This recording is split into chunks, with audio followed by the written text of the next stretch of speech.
नमस्कार दोस्तों। क्या आप भी अपनी नौकरी को लेकर चिंतित हैं? क्या आप बीटेक कर रहे हैं? क्या आप एक सिविल इंजीनियरिंग स्ट्रीम से बीटेक कर रहे हैं और आपके मन में हजारों सवाल उठते रहते हैं कि हमें नौकरी कैसे मिलेगी, कहाँ मिलेगी, कौन हमें नौकरी देगा, क्या पैकेज मिलेगा? तो इन सभी आपकी दुविधाओं को दूर करने के लिए मैं आज ये वीडियो लेकर के आया हूं। और यकीन मानिए, चाहे कोई भी कैंडिडेट हो, कोई भी स्टूडेंट हो, किसी की री आ रखी हो, सप्लीमेंट्री आ रखी हो, बैक आ रखी हो, कितनी भी हो, मेरा ये वीडियो देखने के बाद अगर आपने उन बातों को फॉलो किया तो डेफिनेटली आपको नौकरी जरूर मिलेगी। और 101% किसी भी कंपनी में जहां आपका इंटरव्यू होगा वहां आपको नौकरी जरूर मिल जाएगी। ये मेरा आपसे वादा है दोस्तों।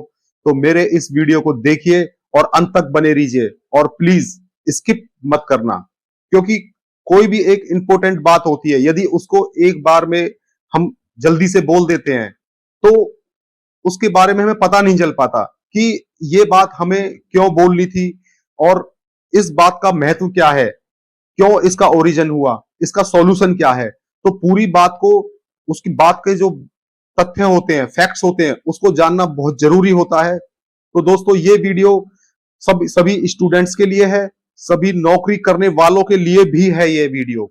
तो भी दोस्तों मैं आपको आज बताने वाला हूं कि आपको नौकरी आसानी से मिल जाएगी।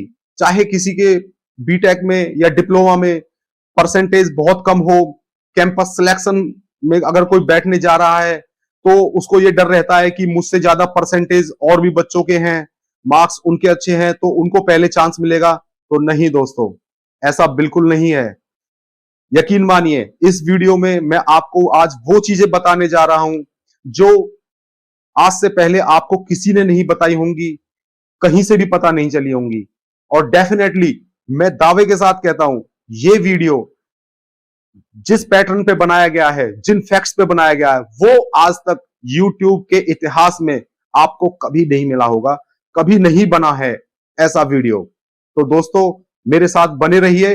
और अगर आपको ये यूट्यूब चैनल अच्छा लगे, मेरी बातें कुछ अच्छी लगे, क्योंकि मैं इसके बाद भी और वीडियो भी डालने वाला हूं जिससे आपके कैरियर में काफी ग्रोथ मिलेगी। और ये वीडियो आपकी स्टडी इंजीनियरिंग सबसे अलग है। और ये वो फैक्ट्स बताऊंगा मैं आज आपको जिन फैक्ट्स के बेस पे आप अपनी जॉब बड़ी इजीली पा सकते हैं। बस आपको इंटरव्यू में बैठने का मौका मिले, सिर्फ इतना है। इसके बाद और सामने वाला इंटरव्यूअर जो होगा, आपका इंटरव्यू लेगा, वो बंदा आपको लेने के लिए मजबूर हो जाएगा। तो आज दोस्तों मेरे इस वीडियो को देखिए और इसमें जो फैक्ट्स हैं उनको जानिए और क्या करना है आपको उसको समझिए। तो नेक्स्ट आगे हम चलते हैं और इंपॉर्टेंट बात करते हैं जो जिसके लिए मैंने ये वीडियो बनाया है। तो दोस्तों आप सभी स्टूडेंट्स को मेरा नमस्कार। मेरा नाम है अमित तनवर। मैं एक सिविल इंजीनियर हूं और 17 साल का मुझे एक्सपीरियंस है कंस्ट्रक्शन इंडस्ट्री में।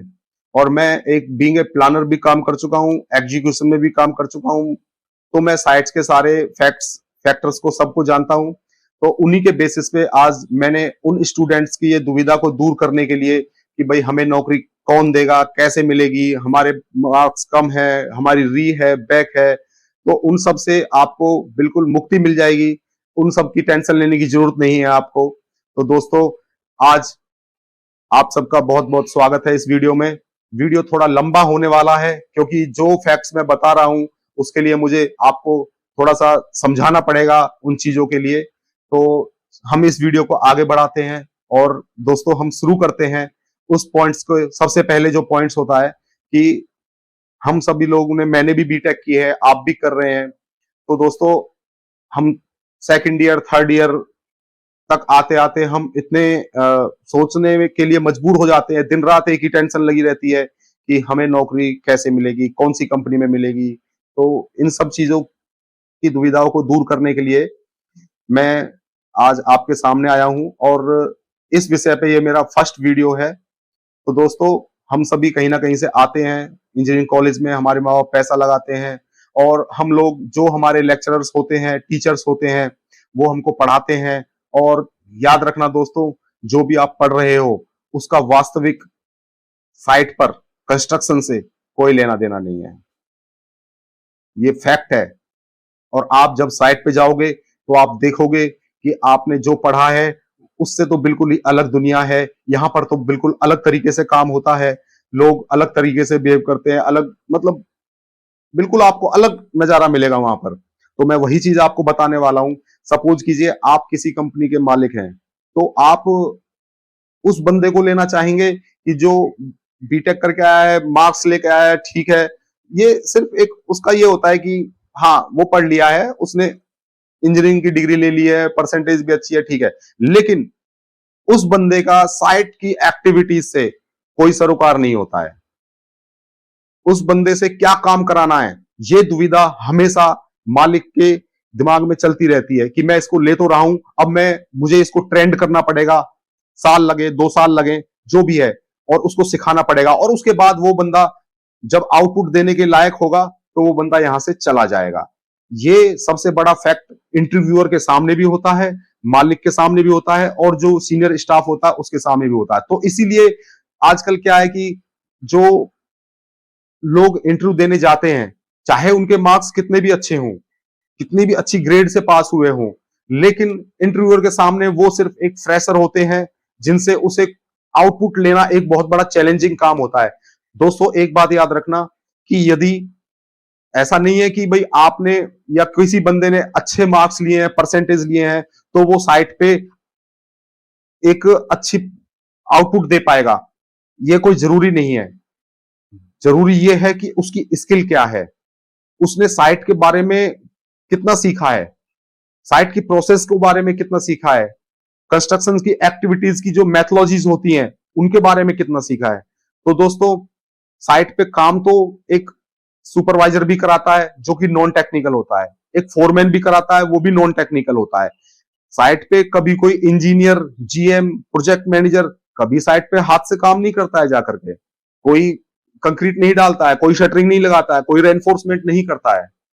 तो दोस्तों लेकिन फिर भी वो इन सब वर्करों से, इन सब जूनियर लेवल का जो स्टाफ होता है उससे ज्यादा पैसे उसको मिलते हैं, ज्यादा उसको वैल्यू मिलती है, अच्छी डेजिग्नेशन मिलती है। इस सब के पीछे एक ही रीजन होता है कि वो जो साइट पे काम हो रहा है उसके लिए जो मैथोलॉजी होती है, जो प्रोसेस होती है, जो क्वालिटी होती है, क्या टॉलरेंसेस होती है, वो उन सब चीजों के बारे में जानता है, और वो प्रोजेक्ट मैनेजमेंट भी जानता है।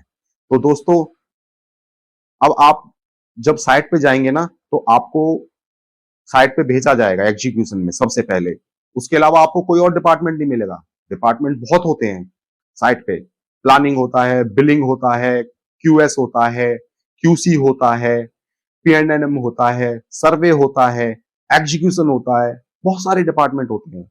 लेकिन जब आपका इंटरव्यू होता है ना, तो आपको सिर्फ एग्जीक्यूशन में भेजा जाता है, क्योंकि इसके अलावा बाकी जितने डिपार्टमेंट होते हैं वो बहुत हाईली स्किल्ड डिपार्टमेंट होते हैं, और उसमें कोई भी गुंजाइश नहीं होती, कोई भी टॉलरेंस की गुंजाइश नहीं होती कि भाई आप गलती कर दें और फिर उसको मैनेजमेंट बियर करे। तो वो नहीं चाहते कि आप गलती करें, आप पहले सीखें। तो दोस्तों आज मैं आपको बताना चाहूंगा कि आपको नौकरी कैसे मिलेगी।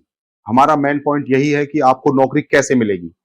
तो आपके चाहे री है, मैं फिर से रिपीट कर रहा हूं, बैक है, आपने अच्छे मार्क्स जनरेट नहीं किए हैं, कोई अच्छा आपका जो है देखने में लग नहीं रहा रिज्यूमे में, तो भी आप उस बंदे से भी अच्छी जगह नौकरी पा सकते हैं, उस बंदे को भी इंटरव्यू में बीट कर सकते हैं जो आपके साथ में आया है, और चाहे उसने बहुत हाई ग्रेड से बीटेक या डिप्लोमा किया है। तो इसका क्या फैक्ट होता है मैं बताता हूं दोस्तों। आपसे पूछा जाता है इंटरव्यू में कि सबसे पहले आपके क्या मार्क्स हैं, आपके सब्जेक्ट्स क्या क्या थे, आपने क्या क्या प्रैक्टिकल किया है, आपने क्या क्या अपने छोटे प्रोजेक्ट्स बनाए हैं, आप कभी साइट पे गए हैं, आपने क्या क्या देखा है, वो ये बात पूछते हैं आपसे। और आप सब कॉलेजेस में आजकल ये सब सुविधाएं मिलती हैं, कराते भी हैं, लेकिन आप वो आंसर नहीं दे पाते क्योंकि उनको यकीन ही नहीं है कि आप उस लेवल का उनको आंसर दे सकते हैं कि जिससे उनको लगे कि हाँ आप एक प्रोडक्टिव बंदे साबित हो सकते हैं। तो सबसे पहली बात यह है कि हम ये भूल जाते हैं कि भाई पढ़ाई के अलावा साइट पे जो चीजें होती है ना, वो कितनी इंपॉर्टेंट होती है, उनकी मैथोलॉजी क्या होती है, तो वो बहुत जरूरी होता है। सभी बता सकते हैं कि शटरिंग कॉलम कास्टिंग होता है, उसके लिए हम रेनफोर्समेंट कराते हैं सर, और फिर शटरिंग होती है, फिर कंक्रीटिंग करते हैं, ये तो कोई भी बंदा बता देगा, और लेबर होगी ना वो आपसे बेटर बता देगी, यकीनन ऐसा ही है। तो दोस्तों, आज मैं आपको बताना चाहता हूं कि आप एक इंजीनियर हो, आपने अभी डिग्री ली है या लेने वाले हो, आप अपने आप को इंजीनियर कहते हो, लेकिन साइट पे कंस्ट्रक्शन में जब आप जाओगे, आप इंजीनियर तब बन पाओगे क्योंकि आप जाकर के एक सुपरवाइजर के साथ खड़े हो जाओगे कि हाँ हाँ काम करो, ये करना है आज, ये करना है, ये करना है, ये तो बहुत नॉर्मल बात है, ये तो आपसे पहले उसको पता होगा कि आज मुझे क्या करना है, ठीक है। लेकिन आप इंटरव्यूअर को क्या बताओगे? सपोज करो वो आपसे पूछता है कि आप साइट के बारे में क्या जानते हैं, क्या प्रोसेस प्रोग्रेस होती है, कैसे होती है, एक्टिविटी सीक्वेंसेस क्या होते हैं हमारे, तो आप लगभग वो बता सकते हो, ठीक है। लेकिन ये चीज एक टॉपर भी बताएगा, एक जो जिसके मार्क्स कम है, थोड़ा कम परफॉर्म कर पाया है बीटेक में, वो भी ये चीज बताएगा। लेकिन आपको डिफरेंशिएट कौन करेगा? डिफरेंशिएट क्या ऐसी चीज है जो इंटरव्यूअर को मजबूर कर देगी आपको रखने के लिए? तो दोस्तों, अभी तक जो मैंने आपको बताया है वो धीरे धीरे आपके समझ में आ रहा होगा कि मैं इस बात को, अपने मेन पॉइंट को, टॉपिक को कहां ले जाने की कोशिश कर रहा हूं। तो फ्रेंड्स, आज ये जो वीडियो है ना, ये आपकी लाइफ बदल देगा, यकीन मानिए। वीडियो को स्किप मत करना और पूरा देखना, क्योंकि इसमें मेरा भी फायदा है और आपका तो खैर होने ही वाला है। दोस्तों, आप कभी इंटरव्यू देने गए या आप कैंपस में बैठे, कैंपस में जनरली टॉपर लोग ही बैठते हैं, या कहीं पे ऐसा भी होता होगा कि सभी को बुला लेते हैं कि भाई इनमें से ही हम चूज करेंगे, या इसके अलावा आप कभी बीटेक करने के बाद आपको कैंपस में बैठने का मौका नहीं मिला, आप इंटरव्यू देने के लिए चले गए किसी कंपनी में, फ्रेशर की रिक्वायरमेंट है, तो वहां पे आप जैसे बहुत लोग आते हैं, बहुत लोग आएंगे, क्योंकि एक अकेले आपने तो बीटेक नहीं की होगी, बीटेक करने वाले बहुत लोग होते हैं। तो जब आप इंटरव्यू में जाएंगे, वहां पर आपसे यही सवाल पूछे जाएंगे, क्योंकि इंटरव्यूअर को पता नहीं होगा कि आपको साइट के बारे में क्या पता है। उसको एक अंडर एस्टिमेट करके बैठा होता है इंटरव्यूअर हमेशा, कि ये हमारे हमने इसको ले लिया तो हमें इसके साथ में 1-2 साल लगाने ही पड़ेंगे। तो उसके बाद में आपको उसका माइंडसेट चेंज करना है। वो माइंडसेट कैसे चेंज करना है, वो मैं आपको यहां बताऊंगा। वही चीज इस वीडियो में सबसे इंपॉर्टेंट है। दोस्तों, अब वीडियो में हम नेक्स्ट स्टेप पे आ चुके हैं, और सपोज कीजिए आप इंटरव्यू में बैठे हैं, इंटरव्यूअर ने फर्स्ट ऑफ ऑल आपसे पूछा आपका नाम, इंट्रोड्यूस कीजिए अपने आप को। आप इंट्रोड्यूस करते हैं अपने आप को, जरूरी नहीं होता है कि अच्छी इंग्लिश बोलनी आनी चाहिए, ऐसा कुछ नहीं है।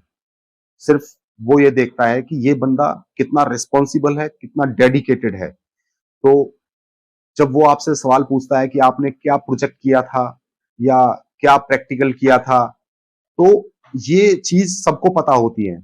जो भी बंदा आपका, चाहे नीचे से लेकर ऊपर तक का, हायर मार्क्स वाला या लोअर मार्क्स वाला, सब लोग जाते हैं इंटरव्यू में, सभी लोग यही बताएंगे कि सर मैंने एक कंपनी में गया, मैंने वहां पे ये चीज देखी, ये ऐसे प्रोग्रेस हो रही थी, ये एक्टिविटीज थी, ये सब सब बताएंगे ये लोग। अब मेन सवाल ये है कि इंटरव्यूअर किसको लेगा?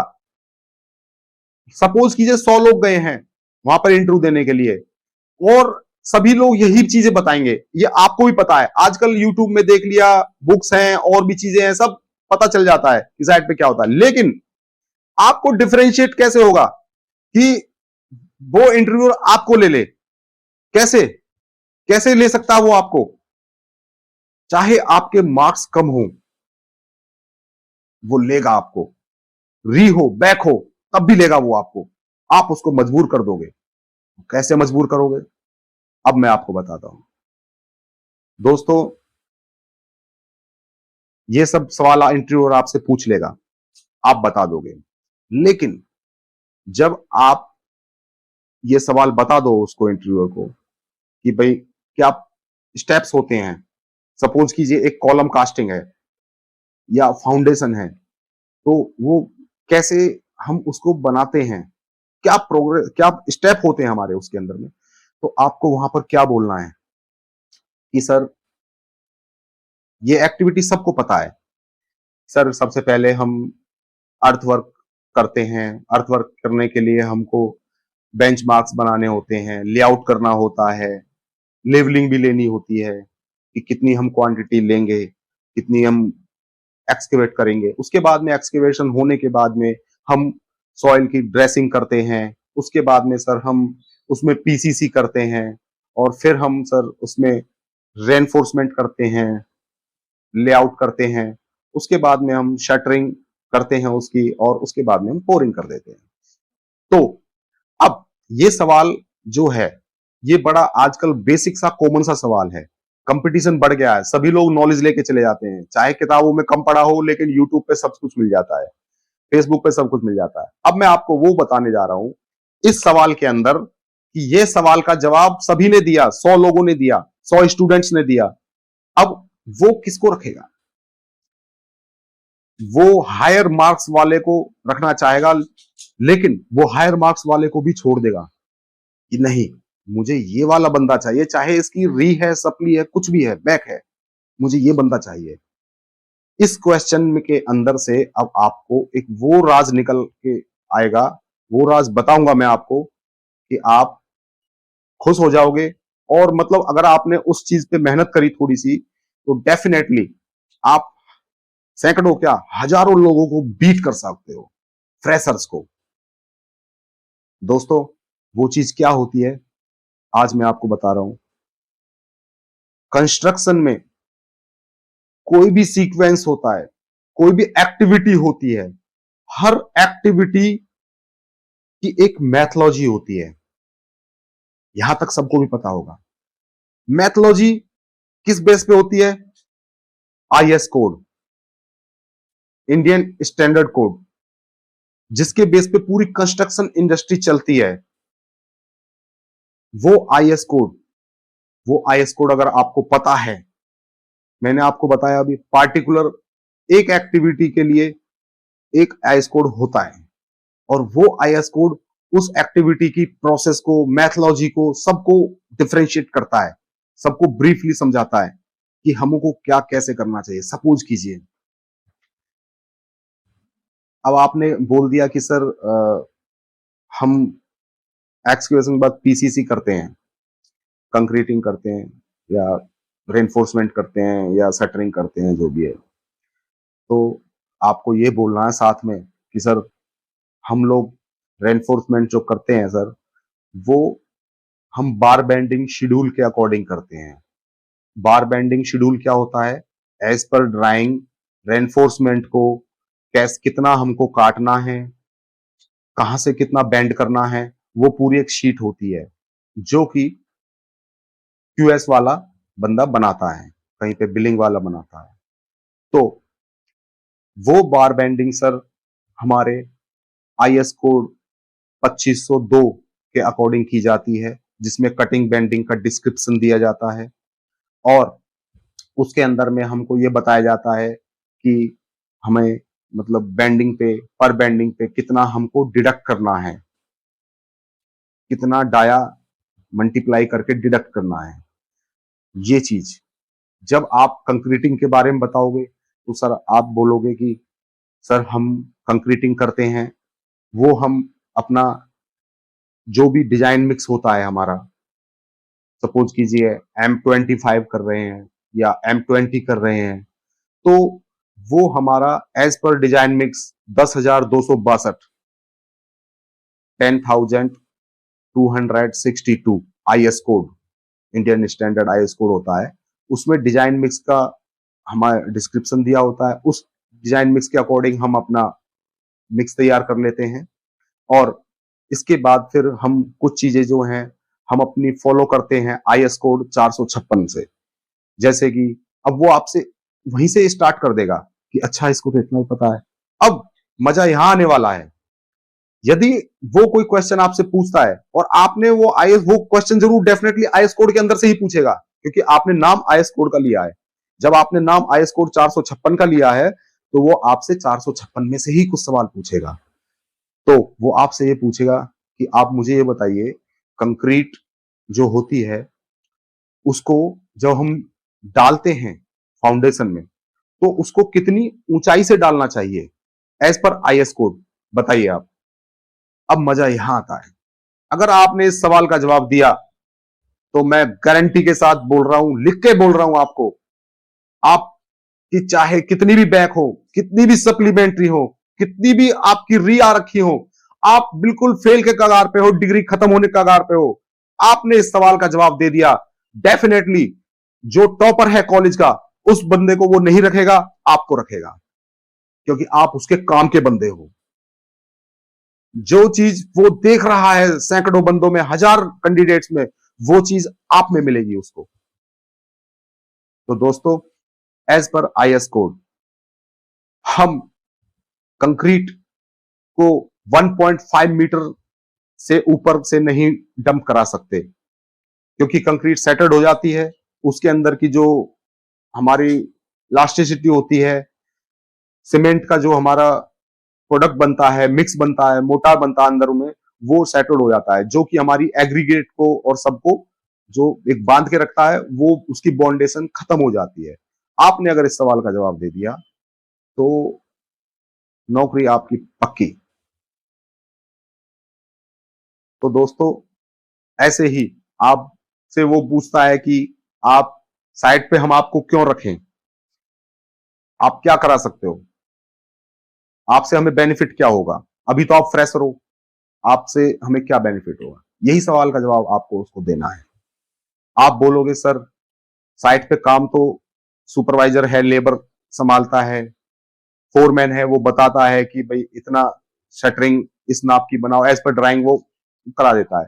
सर लेकिन हम इंजीनियर हैं, हमारा काम है एज पर मैथोलॉजी वर्क कराना, हमारा काम है यह देखना कि एज पर क्वालिटी काम हो रहा है, वेस्टेज तो नहीं हो रही है, लेबर से हम जितनी हमको आउटपुट चाहिए वो हमको मिल पा रही है या नहीं मिल पा रही है। फिर हम उस पर एनालाइज करते हैं कि कहां पर लेबर पीछे रह गई, कहां पर लेबर को क्या प्रॉब्लम हुई, क्या हिंड्रेंस आया, हम उस हिंड्रेंस को दूर करने की कोशिश करते हैं।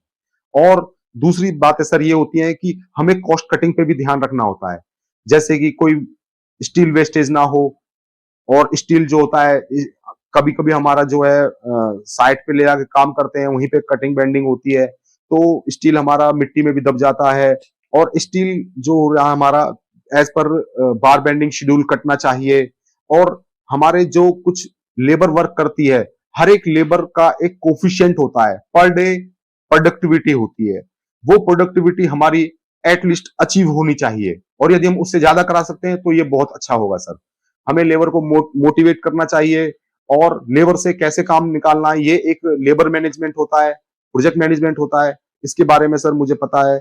मेरे को थोड़ा इतना डीपली तो नहीं, लेकिन आप जितना नहीं जानता, लेकिन हाँ थोड़ा सा मैं जानता हूं इसके बारे में कि लेबर से कैसे काम कराना है, लेबर को जो है कैसे मोटिवेट रखना है, और लेबर के सामने जो जो हिंड्रेंस आती है उनको दूर भी करना चाहिए सर। तो ये चीजें होती हैं।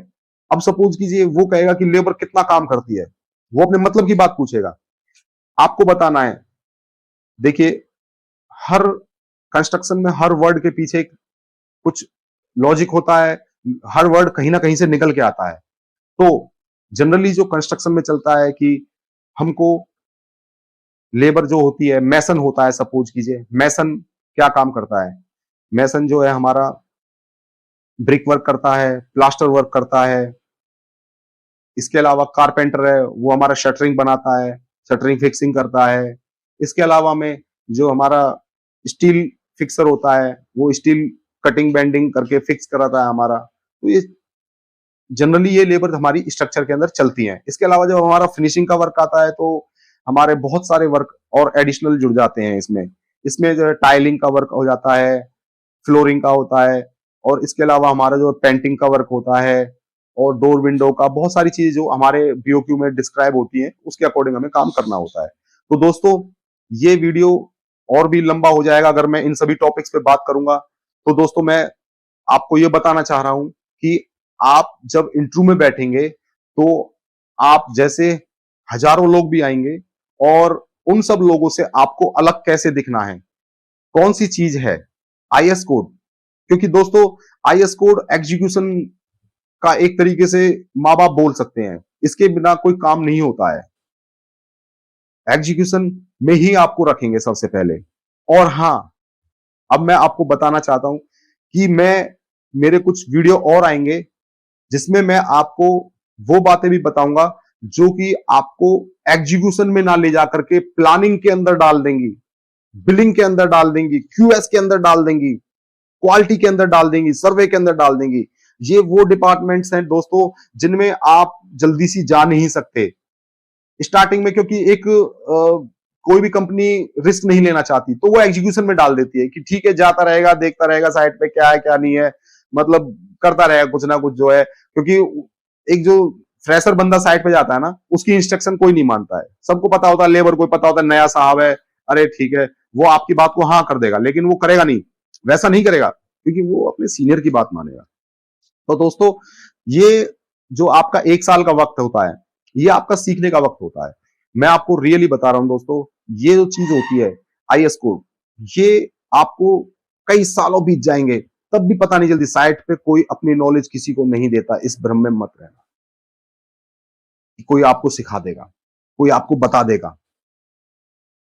आईएस कोड के बारे में साइट पे हर एक किसी को पता नहीं होता है, बस काम कराते रहते हैं। हाँ ठीक है, लेबर हाँक दी, कल इतना काम कराना है, आज ये प्रॉब्लम आ रही है, ये वो, ये सब चलता रहता है। लेकिन ये कुछ टेक्निकलिटी ऐसी होती है जो आपको साइट पे भी सब लोगों से अलग करेगी। ये आपकी ग्रोथ बहुत जल्दी कराएगी, क्योंकि दोस्तों आप भी पसंद करेंगे कि किसी झोला छाप के पास ना जा करके किसी एमबीबीएस डॉक्टर से अपना इलाज कराएं। तो एमबीबीएस वो कब है, जब उसके पास एक डिग्री होती है, लेकिन डिग्री के अलावा उसके पास कुछ टेक्निकल चीजों का ज्ञान भी होना चाहिए। या इंजीनियर है, इंजीनियर को कोई भी, हम किसी नॉर्मल अपने सर्कल में खड़े होते हैं, समाज में खड़े होते हैं, वहां नॉर्मल लोग होते हैं, वो भी घर बनाते हैं, लेकिन हमको उन जैसा नहीं बनाना है, हमको अलग बनाना है। हमको सुपरवाइजर, फोरमैन, इन सब से ऊपर उठ करके, इन सबको जब आप किसी के सामने किसी चीज की टेक्निकलिटी प्रेजेंट करते हो तो वो चीज आपकी रिस्पेक्ट भी बढ़ाती है, वो चीज आपको सबसे अलग भी करती है। तो दोस्तों ये एक ऐसी चीज है आईएस कोड, हर एक्टिविटी का एक आईएस कोड होता है। जैसे कि मैंने आपको बता रखा है, एक्सकेवेशन होता है कि भाई हम एक्सकेवेशन कर रहे हैं तो कितनी मीटर डेप्थ तक हमको कितने स्लोप में काटना है, और हमें पीसीसी से अलग जो हमारा ऑफसेट होता है उसमें कितनी हमको वर्किंग स्पेस मिलता है एक्सकेवेशन करते टाइम वर्क करने के लिए। बहुत सारी चीजें होती हैं। आईएस कोड 1200 जो होता है उसमें हमारे 28 पार्ट्स होते हैं, वो सभी पार्ट्स हमारे जो है अलग अलग उनको ब्रीफ करते हैं। तो उनमें किस तरीके से हम अपना जो है इनको थोड़ा सा ज्ञान लेकर के इसके बारे में हम इंटरव्यू में जो भी एक्टिविटी हम बताएं, चाहे कम ही बताएं, लेकिन उसके साथ में हम आईएस कोड जोड़ देंगे कि सर इस आईएस कोड के अकॉर्डिंग हमारा ये एक्टिविटी चलती है। तो लेकिन ये बात ध्यान रखना कि आईएस कोड का नंबर याद होने से उतना इंपैक्ट नहीं पड़ेगा जितना इंपैक्ट आप उस आईएस कोड को पढ़ के जाएंगे, अंदर तक पढ़ के जाएंगे, और फिर वो उस आईएस कोड में से पूछ सकता है, और आपने अगर उसमें से जवाब दे दिया तो यार आपको नौकरी दिलवाने से मतलब कहीं कोई रोक नहीं पाएगा, आप सबको बीट कर दोगे। दोस्तों ये वीडियो मैं और लंबा नहीं खींचूंगा इसको, इसमें मैंने सिर्फ अभी फिलहाल इतना ही बताया है कि आपको ये नौकरी अगर चाहिए, कंपटीशन को बीट करना है, तो वो आप कैसे बीट करोगे। दोस्तों हजारों लोग हैं, सभी लोग एमएस ऑफिस सीख लेते हैं, पूरा कंप्यूटर सीखते हैं, वो सब सिखाया भी जाता है, कुछ नई चीजें और भी सीख लेते हैं। दोस्तों वो देखिए, आप कुछ भी सीख लो, लेकिन आप जब तक सामने वाले के काम के बंदे नहीं हो, सामने वाले को नहीं लगता कि भाई आप उसके उसमें कुछ रोल प्ले कर सकते हो, कुछ अच्छा करके दे सकते हो, तब तक वो आप उसकी नजर में एक नॉर्मल ही रहते हो, नॉर्मल जैसे और लोग आते हैं इंटरव्यू देने के लिए उस तरीके से। और दोस्तों ये वीडियो खास तौर से स्टूडेंट्स के लिए भी ना होकर के ये उन लोगों के लिए भी है जो इंडस्ट्री में जा चुके हैं, जो इंडस्ट्री में 2 साल 4 साल 5 साल बिता चुके हैं, 10 साल तक भी वही एग्जीक्यूशन में पड़े रहते हैं। वो इसलिए पड़े रहते हैं क्योंकि उनको वो उतनी टेक्निकलिटी पता नहीं होती, क्योंकि मैनेजमेंट किसी को प्रमोट कब करती है, जब उसको उस पर यकीन हो जाता है कि ये बंदा हमारी रिस्पॉन्सिबिलिटी जो हम इसको देंगे उसको उठा सकता है और ये उसमें सक्सेस होगा। लेकिन जब आपको उन चीजों की बेसिक्स के बारे में ही नहीं पता है तो आप क्या करोगे? तो दोस्तों, मुझे लगता है कि इस वीडियो में मैंने सब कुछ वो बताने की कोशिश की है जो आपको हेल्पफुल हो सकती है। और हाँ, मैं आपको एक चीज और बता दूं, आईएएस कोर्स के लिए मैंने इस वीडियो के डिस्क्रिप्शन में लिंक दिया है। आप उस लिंक में जाइए और आईएएस कोड के बारे में जानिए कि किस एक्टिविटी के लिए क्या क्या आईएएस कोड होता है, और फिर मुझे आप कमेंट कीजिए कि जिस भी एक्टिविटी के लिए और डिस्क्रिप्शन में वीडियो बनाना है as per IAS code, as per IAS code, मैं उसकी एक्टिविटी का सारा कुछ बना के दूंगा आपको, सारा कुछ बताऊंगा आपको, प्रैक्टिकली बताऊंगा जैसे साइट पे काम होता है। जो किताबों में लिखा होता है वो साइट पे ऐसा होता ही नहीं है। सामने वाला बंदा आपसे किताबों वाला पूछना नहीं चाहता है, उसको पता है रट के आ गया होगा, सब कुछ है, उससे उसको कोई मतलब नहीं है, वो और बंदों की तरह ही आपको समझेगा। लेकिन जब आप साइट की सीक्वेंसिंग, साइट की मैथोलॉजी आप उसको बता दोगे कि साइट पे ऐसे ऐसे ये चीज होती है, तो वो आपको जरूर रखेगा। दोस्तों, आप पूरे 4 साल मेहनत करते हो बीटेक में, डिप्लोमा में 3 साल मेहनत करते हो, किताबें पढ़ते हो, मिड टर्म्स देते हो, एग्जाम देते हो, theory practical each and everything सब कुछ करते हो, पूरी मेहनत से करते हो, याद नहीं होता फिर भी रात में लिख लिख के याद करते हो, रटते हो। दोस्तों, ये किताबों की नॉलेज सिर्फ आपकी जब आप कॉलेज में रहोगे तब तक ही है। कॉलेज के बाहर निकलने के बाद आपकी ये नॉलेज एक कॉमन नॉलेज बन जाएगी, क्योंकि बहुत सैकड़ों हजारों लाखों लोग इंटरव्यू देने के लिए घूम रहे हैं और कोई किसी को रख के राजी नहीं है, क्योंकि वो खुद कंफ्यूज है, इंटरव्यू देने वाला भी कंफ्यूज और इंटरव्यू लेने वाला भी कंफ्यूज। इंटरव्यू लेने वाला कंफ्यूज क्यों है कि यार मैं किसको रखूं, मेरे सवालों का जवाब नॉर्मली वो किससे पूछता है, मतलब क्या लेकर के पूछता है कि आपने कॉलेज में क्या किया, क्या प्रैक्टिकल किए, क्या सीखा, ये वो सब बताते हैं। ये चीज कोई नहीं बताता जो मैं आपको बता रहा हूं।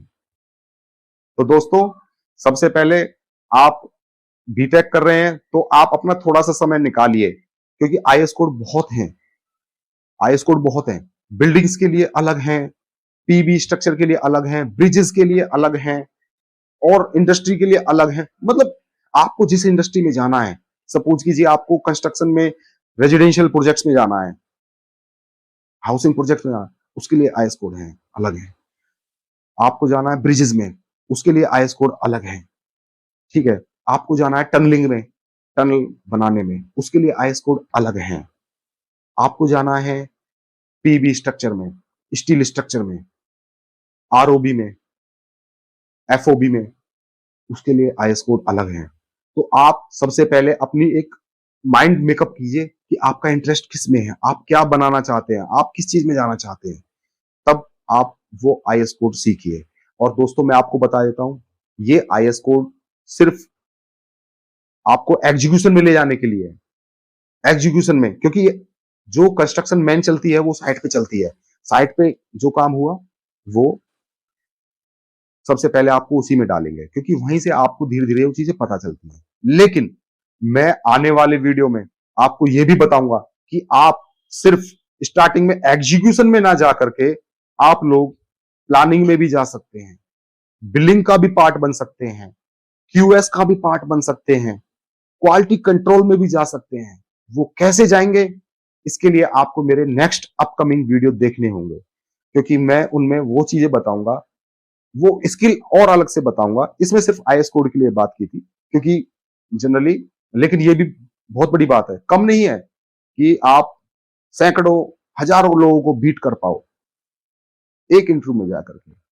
और इससे कोई फर्क नहीं पड़ता कि आपके मार्क्स कितने हैं, आपका कॉलेज कौन सा है, या आपने कितनी रीले रखी हैं, कैसा बीता 3 साल 4 साल कॉलेज में, इससे कोई फर्क नहीं पड़ेगा, क्योंकि आप सामने वाले के दिल में घुस जाओगे, आप सामने वाले की दिल की बात निकाल लोगे, कि वो चाहता क्या है आपसे। तो दोस्तों, अगर आपको ये वीडियो अच्छा लगा है तो आप प्लीज इसको सब्सक्राइब जरूर करना, लाइक करना और शेयर भी कर देना। शायद कोई और बंदा भी देखे, कोई और स्टूडेंट भी देखे इसको, उसको भी काम आ सके ये। तो प्लीज मेरा आपसे यही निवेदन है कि सब्सक्राइब जरूर करना, क्योंकि आने वाले वीडियो को आपके पास नोटिफिकेशन आ जाएगा, आप उसको देख पाएंगे। तो दोस्तों, अब शुभकामनाएं यही है कि आप मेरी इस बात को अच्छे से माइंड में बिठाओगे और जितनी आपने मेहनत की है वो आपकी आगे, आप कभी हताश ना हो, निराश ना हो, और आपको बिल्कुल बहुत कम से कम अटेम्प्ट में आपको अच्छी नौकरी मिल जाएगी किसी भी कंपनी में। आप बस आप इंटरव्यू देने चले जाओ एक बार, और आपको जो ये चीजें मैंने बताई हैं इंटरव्यूअर लेने के लिए आपको मजबूर हो जाएगा, और आप ये चीजें अपने रिज्यूमे में भी लिखना। I have knowledge of IAS course.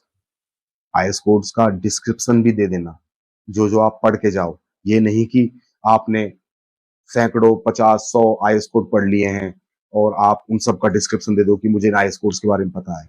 नहीं दोस्तों, आप चाहे 4 आईएएस कोड पढ़ो, उसके बारे में लिखो, लेकिन लिखो उसके बारे में जिसके बारे में आप बता सको, क्योंकि वो क्वेश्चन आपका इंटरव्यू में आखिरी क्वेश्चन हो सकता है कि इस आईएएस कोड में इस एक्टिविटी के बारे में हम कैसे करते हैं, क्या लिखा है बताओ। और वही क्वेश्चन आपको इंटरव्यू में नौकरी दिलाएगा 1001%। ये बात मैं बोल रहा हूं, मैं लिख के दे सकता हूं। तो दोस्तों, इसी शुभकामना के साथ मैं आपसे इजाजत चाहूंगा, और फिर दोबारा दोहरा रहा हूं, प्लीज सब्सक्राइब जरूर कर देना, लाइक और शेयर मन करे तो कर देना आप। थैंक यू, नमस्कार, धन्यवाद।